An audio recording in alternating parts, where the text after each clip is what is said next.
Okay, so now for the bonus tip that we get, we've got 3 different instruments set up here. It looks like this one is some sort of moisture meter, and we've got 2 alarms. So can you explain how these can really be that last stepping point where homeowners can use these things to really protect their homes? Sure. So one of the things we're talking about is taking care and doing maintenance. If you can't always be looking and spying on something every single day, because maybe you have a life, it really helps to have little devices that can tell you audibly that there is a problem before it gets really bad. So these, like you were saying, this is a moisture meter or a damp detector. Right. These all work basically the same way. They have these metal probes here, and if the 2 probes both touch moisture, it will make an alarm sound. Now, I don't have a lot of moisture on my hand, so it only makes a little bit of, don't have very sweaty palms. I definitely have sweaty palms. Oh yeah, There you go. very good. Okay, so that means that it's detecting a lot of moisture, and it's making a noise. So we had talked before about wipes. Flushable wipes, the correct. dreaded wipes. I'm Yes. just going to use some of these because they do provide a moist surface as an example.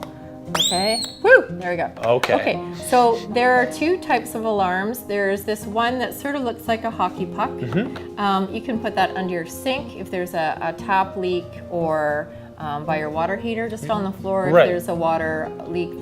These leaks of pipes and appliances are actually more common than your typical overland floods or sewer backup floods. So these are handy because these are a lot more common type of flood. So it just has a 9-volt battery in there. You have to check it every quarter as well while you're doing your checkup. Again, perfect with the checklist. Yeah, so if it ends up having water on it, it's really annoying, and it tells you to come and take care of it.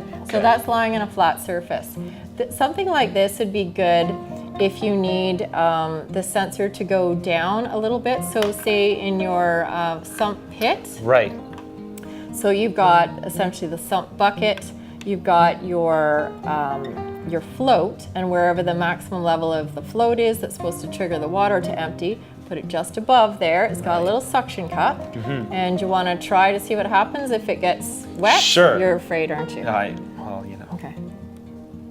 Oh, it's the other side. Oh, the other side. Yeah, See? there's 2 little pins on that side. Yeah.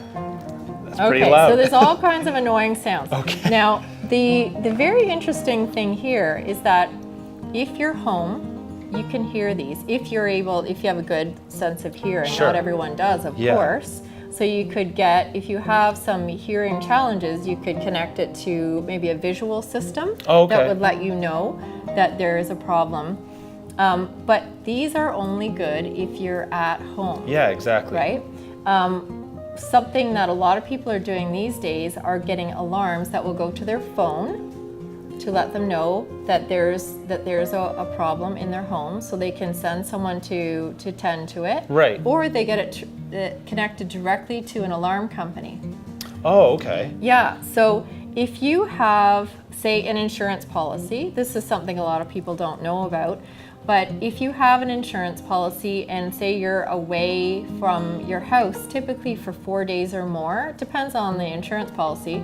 If you're not tending to your house and keeping an eye on everything, and there's a flood during that time, you may not get any coverage, because it's the understanding in most policies that you will be monitoring and taking care every day. So unless you're getting someone to come in and they could hear the alarm, right, and you still qualify, or you can have your alarm sent directly to your alarm company. Right. And then that's considered monitoring because they're set up to have a key, get in. So you don't have to worry about the house sitter anymore, that kind of idea. So you have to have either a house sitter or an alarm company who is monitoring in order to maintain insurance coverage.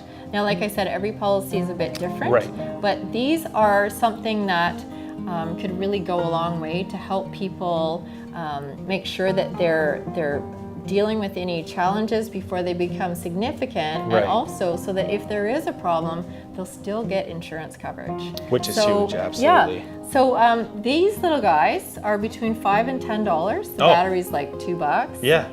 This is more like $37. Okay. Okay.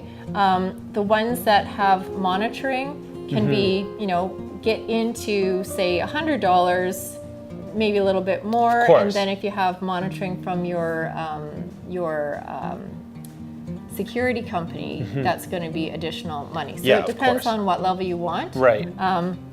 But they're very important, and I think we're going to see these more and more as smart homes become the thing. Yes. Everybody's going Yes. to know what's going on in their home, Right. and maybe even remotely be able to turn off the water or something Okay, like that. okay. Yeah. Very so interesting. these are the way of the future. That's why they're a bonus tip, because they're up and coming, and you saw it first. Oh, perfect. Well, thank you very much. And I Okay, you're appreciate welcome. these 3 plus the bonus tip today on how to protect your home from home flood risks. Thank you very Yes, much, Cheryl. You're very welcome.